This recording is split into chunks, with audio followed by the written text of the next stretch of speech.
Welcome back to Good Morning Kenya. Our next interview is very multi-talented. He's a musician, entrepreneur, architect, and actor. I'm talking about Dan Aceda. Welcome to the Asante. Good Morning Kenya Happy studios. to be here. This is the biggest studio in the country, by the way. It is actually. It's quite beautiful, right? Yeah. I think also is it not the best purpose-built studio in Kenya's history, I think? I think in East Africa, not just Kenya. Yeah. I would agree. If I can toot the studio's horn. I would agree. Yeah. Karibu sana kwenye Thank studio. you. It's a pleasure. Now, I want us to discuss a few things today because you're involved in quite a few things like I listed. Another fun fact about you, you've got 2 degrees. Yes, I do. As in, I remember looking back, thinking back, would I go back just to get another one?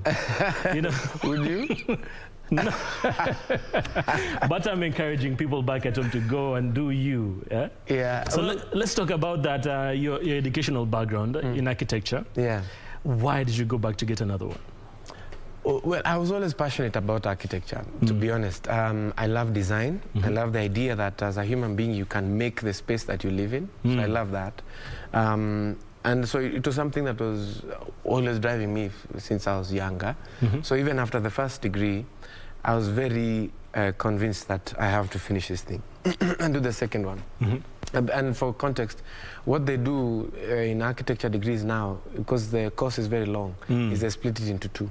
So you do the first bit, then you can come back and do the second bit. So the first one was actuarial science. Architectural studies. Architectural studies. Yeah. So that allows you to work under an architect. And then if you want to be an architect yourself, you go back and now do the full architecture degree. Wow. So unarudi unafanya mbili. But I mean, to be honest, it's something I love doing. So I really enjoyed my time in the university. The University of But Nairobi. you know, you're very involved with a lot of creative things. Like I said earlier, you're an actor, you're a singer, and a songwriter, by the way. Let's talk about the songwriting before I go to your music. You've written a lot of songs for, a lot of, well-known people. Yeah. How did you get into that aspect of music? Actually, that was how one of the first ways I got my break. When I first started working in music, I worked under Kanji Mbugua at Kijiji Records, and he was working on some projects of his own. And so he needed people that could give him new material. So that was the first introduction, so shout out to Kanji. And also, for me, songwriting is something that I'm not doing as much of it now as I would like to, but it's something that I've actually loved doing. It's another way to express yourself. For instance, I worked on my last kind of big songwriting project. I worked on the Softie, the movie, the soundtrack to that song, to that movie I wrote. And I really, really loved working on it with King Kaka, Giuliani, Miriam, and a few others. Fantastic. The movie went to Sundance, which is the biggest film festival. It's one of the biggest movies in the country. Yeah. It's an exciting movie, really wonderful song. So that's, just another thing to add to, your many accolades. Well, I'm happy. I'm happy for the opportunity. I'm grateful for the opportunity to work in these different spaces. My mom always used to say that you are the person you are in this moment. So you're not your job. You are, right now, you're this thing. But you can change tomorrow. That's quite powerful. Yeah. She's a big inspiration to me. So how did you now start doing your own thing in music? Yeah, that's also something I can trace back to, just guidance and leadership from Kanji. Because Kanji was also, as we were coming up in the industry, and by the day, I went to Kijiji when I was a teenager. I was barely 17, I think. But he was teaching us how to build your own sound, build your own character, make yourself a person who can operate in the space. And so he was really pushing us. And so I knew even at the beginning, this guy is pushing us to become our own artists. And so that became something that everyone knows. And all of us who came from that stable are our own artists now. Myself, Joseph Hellon, Aaron Rimbui, Giuliani, Esther, Riga, I think to some extent Atemi. Everybody is their own artist, and they're all standing on their own art. Just like you, like I said, you've won a lot of awards. Yeah. There's, the Kisimas, Those were fun to win. It's a great opportunity. Look, awards are very good because they validate the work you've been doing. That validation part, that's what I want to, find out. Yeah. How does it feel, or how did it feel at that moment to get that acceptance from your peers, people you looked up to when you were coming up in the industry? Man, the first Kisima was unbelievable because when I was nominated for Songwriter of the Year and Song of the Year, I was nominated along Eric Wainaina, Kevin Waire, and I don't remember the other name. Oh, Susanna Oyo. And these are people, when I came, these were the people that I looked up to. I know Eric's music back to front. I can sing it backwards. And so to be in the same category with him was a huge honor. And when they called my name there, I could not believe it. It was an unbelievable thing. Anyway, it's one of those things you thank the lucky stars. And like I said, it's a great opportunity to be in the space with these great names. And hopefully we can also add to the history of Kenya. Did you get an opportunity to have a conversation with Eric after winning the award? Yeah. Eric has been a big influence as well and has taught me a lot in my music. And so we're in touch. Even today we're in touch. We're very good friends. We've worked on many other projects even after that. So, sini marafiki sana. Okay, now let's talk about the inspiration part. You worked with Kanji. Like you just said, you were looking up to, Susan Wio and, Eric. Yeah. But who else inspired you to get into music? Okay, so there's some emotional inspirations, which is like my parents. My parents were big on music. My mom, very big Yvonne Chaka Chaka fan, very, very big. And a lot of South African music. And so she had the records. And then my dad was also a big reggae fan. And he used to play music every Saturday morning. So this is kind of how I listen to a large variety of music because of that. So alikuwa na to introduce sana kwa muziki, which was something that I really appreciate. So that really got me started. And then of course when we started to, and then church was a big influence because I was in church a lot and pastors at that time were encouraging us a lot to stay in church and learn instruments. So I play many instruments because of spending time in church. Now uko, so you have to play this and then play that. And that was fun. And there's one person I'd like to really appreciate, and actually this building, Tony Msalame, was the first person to play my music here when I was a teenager. I think I was 15. I sent him a song via the post, I think. He received it and he played it on a Saturday morning show. I forget the name of the show. But Tony was a very big driver of music. I remember the first time he played my song, I think I was barely in Form 1. And he gave a lot of people their first airtime. And so the work that this building has done in the music industry is something that should be remembered, and people like Tony especially, they were really, really good. And if those guys don't give you that way in, you'll never get in. Yeah. Awesome stuff. Now we're going to go back to the music, because like I said, there's so much to cover with you. But especially this year, the talk of the town is SemaBox. Yeah. SemaBox is my little baby who's now growing up. Before you describe what SemaBox is, let's talk podcasting. Because I think there's a lot of people, it's still, new in Kenya. Yeah. There are people who want to find out more about podcasting. So how can we describe it? I guess a podcast, we can say the easiest way to describe a podcast is content that you consume on demand. So this is either audio content or video content. So somebody makes a show and then you consume it when you want to consume it. The slight difference from the work that you guys do at the institution here is that you guys are scheduled content. So to watch you at a specific time. But with podcasting, the consumer can watch whenever they want. And that's the biggest difference. So, of course, because it's produced in that way, it's available on the internet, there's a little more freedom in terms of topics, in terms of things that people can cover that maybe mainstream media may not be able to cover.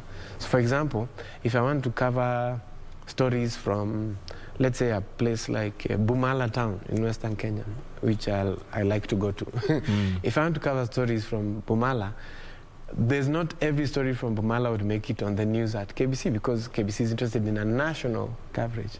But because Bumala is important to me, and there might be other people like me, I can make a story about Bumala that other Bumala people would also be interested in. And that can be living online. So you find Bumala podcast might have all these Bumala people listening to it because now that's just theirs. And that's kind of what podcasting is allowing people to do. Now SemaBox. It's you're the founder. It's your initiative. Yeah. Let us know who can join SemaBox what is SemaBox about? What can we expect in terms of content? Yeah, so SemaBox is basically, we're a podcasting studio. We provide technical support to people to be able to make podcasts. Everybody has a story to tell, but not everybody knows how to technically record, edit, and all that. So SemaBox provides the support for them to be able to do that. And we do this, we've been around for about 18 months now. We've worked with over 200 creators. We've shipped over 600 episodes, and we have 5 million views all across the world. So we are very happy and proud for the work that we've done. Anybody can work with us. We are quite open. You simply have to go to semabox.net, and then you'll find us there, and there'll be a way for you to work with us. And we're excited. We are happy to help people write and make content that is fresh, that is interesting, and that can give a perspective that doesn't exist in the world in another way. So that's one of the biggest goals we have at the company. And then the second thing that we're trying to achieve is also to find ways for the creators themselves, the people telling the stories, to make some money from this work. Because podcasting is still new, so we don't have existing business models. You know, it's not yet built, but we are working towards it, and we are looking for ways that that can happen. So in a nutshell, that's the work that we are doing. You know, there are certain people who might confuse podcasting with what they see on YouTube. Is it one and the same? Is it a derivative? Is it, how do they relate with each other? I think the way you've called it a derivative is the right way. Look, content can exist in many different forms. The digital space has allowed us to take even a story that was in the newspaper to now become consumed in different ways. So you can take a story in the newspaper and you can make a video, you can make audio content about it. So video just stretches the audience that your content that can access your content, but your content is always the same. It's a story. So if you write it, or if you record it with voice, or if you add video, it doesn't matter. We're just adding different ways for people to consume your story. Okay, let's say I'm so green, but I have so much to say. Yeah. You know, and I have a few friends, or I'm by myself, and I want to start a podcast. SemaBox is available, semabox.net. Absolutely, yeah. But how do I go about it? We will ask you, well, you can go to semabox.net, you can call us on our phone line, and then you get in touch with us. But when you get in touch with us, we'll ask you to find clarity. So we'll ask you questions like, okay, why is this the story that you want to tell? And you say, oh, you know, I have a reason for that. You know, I come from Bumala and I like Bumala. Okay, so you come from there and you like coaching in a way. We must coach because production is important.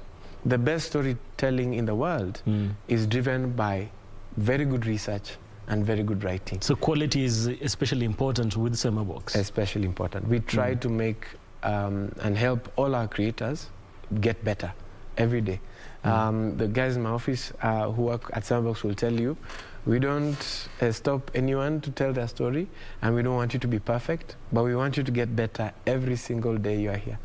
So if you can get better, then we're with you, and that's a big goal for us as well. With the way you're telling your stories, let me ask you now, in terms of quality, have you ever been in a position where you had to tell someone, maybe we think the direction of... Yes, we have had many situations where we've had to work with our creators and kind of maybe sometimes decline. We don't like to, but we have to in some cases.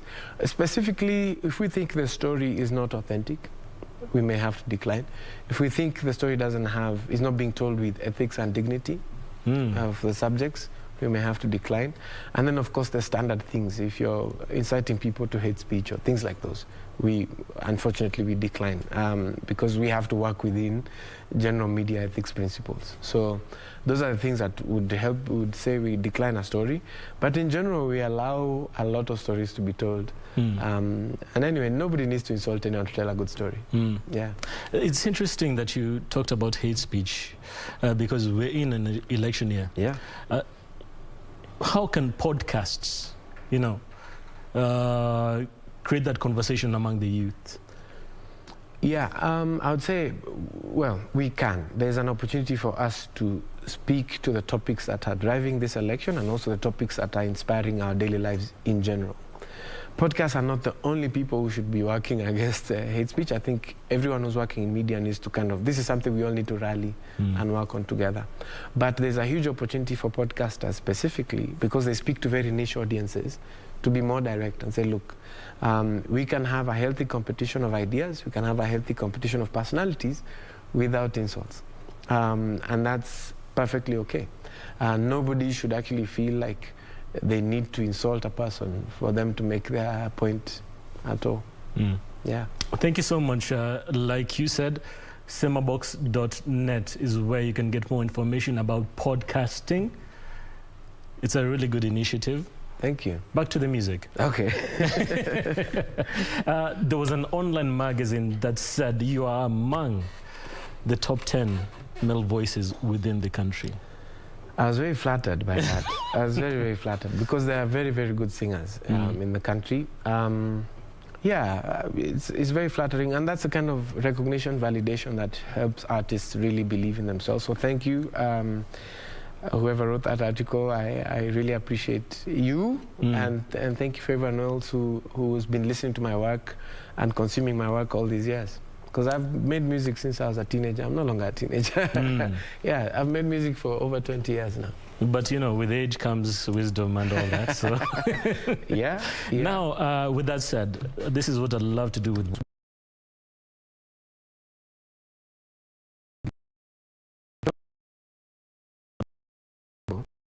So I apologize in advance if you don't speak advanced Latin, but I'm sure you know it in the language that you speak. It was my grandmother's favorite hymn, and so I'll try and sing the first verse and then the chorus only, because that's how I designed it initially when we wrote, and my engineer who recorded this initially is here, so shout out to Doris as well.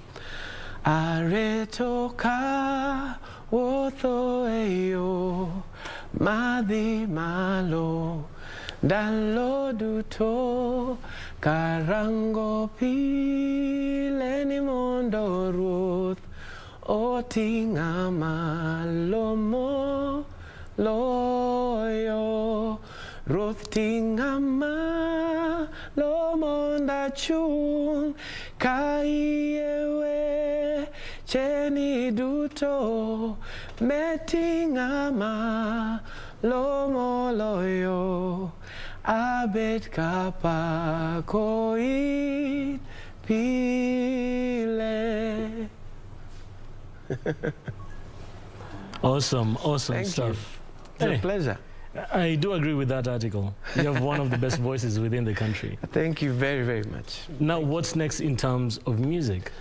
Yeah, this is an interesting year. I think for music, I am trying to put together a musical, which hopefully will be staging in December. If Becky Mwikia, who's a producer, one of the producers of the show, pushes hard enough, I think we'll do it in December. I have been working on something else musically as a release, but I don't think we'll be ready this year. So maybe release something next year. That's what's kind of coming up. Oh, when you say you're going to release something, because already you have 4 studio albums. Yeah. So is it an EP that's coming up? No, it's the 5th album. The 5th album? The 5th album, yeah. We actually have written the music. I think you're one of the hardest workers we have in the country in terms of entertainment. Because I've been asking a lot of artists, why are you not making albums? Even Beyonce was asking artists, why are you not making albums? I think it's tough. Why do you think so? Why are people not creating bodies of work? I think it's tougher now for them to make albums because it's harder to sell an album.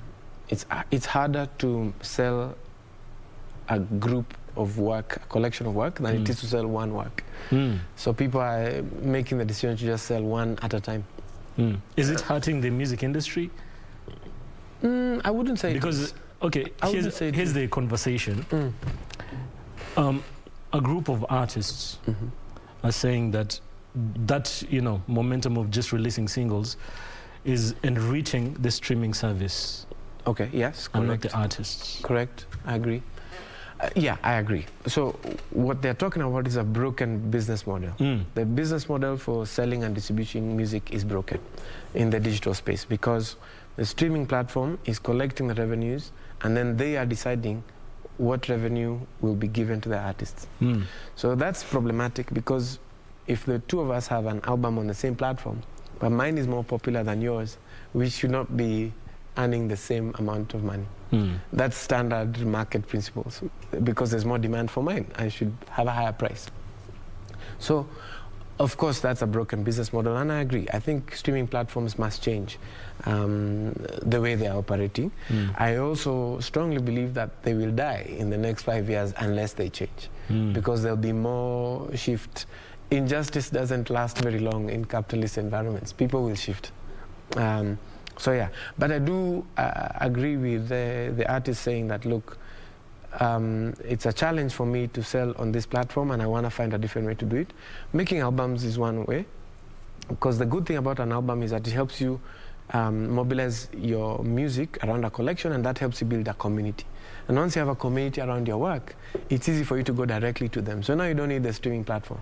You can say, hey, my community in Kisumu, I'm coming to Kisumu tomorrow. And so then people will come and watch you, and then you can make revenues that way. And you don't need the streaming service.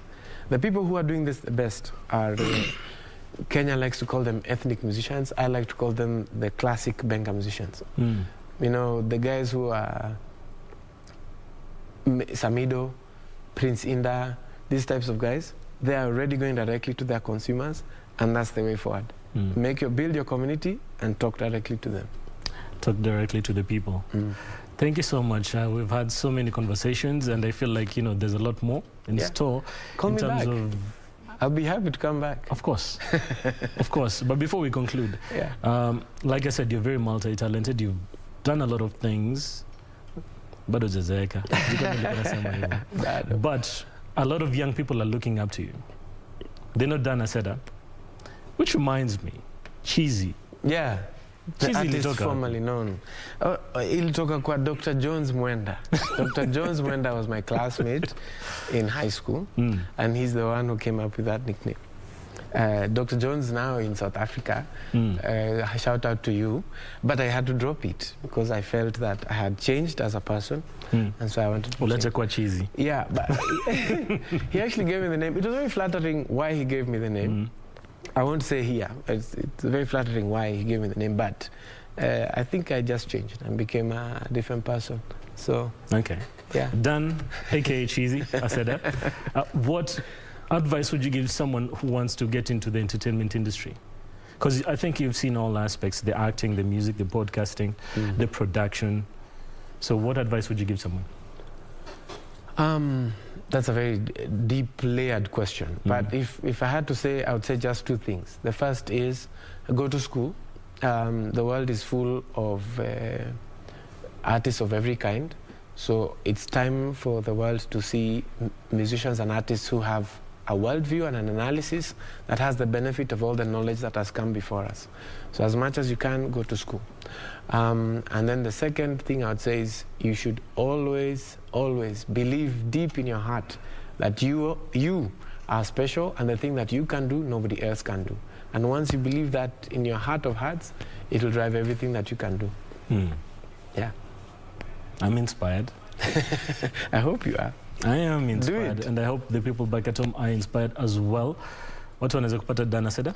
Yeah, at Dan Aceda, DANACEDA on all platforms. I'm available. You know, we can always chat, and me, I'm always walking around, hanging out in places. So feel free to say hi. Those are lies, like any No, I'm available. I'm really actually quite available. I think I'm quite available. But yeah, you can text me, tweet me. I'm on Instagram, Facebook. We can chat. I'm happy to hear your voice and your point of view. Yes, that's at Dan Aceda, and of course, SemaBox.net for all you podcasters and future podcasters. Make sure you go and check out the website.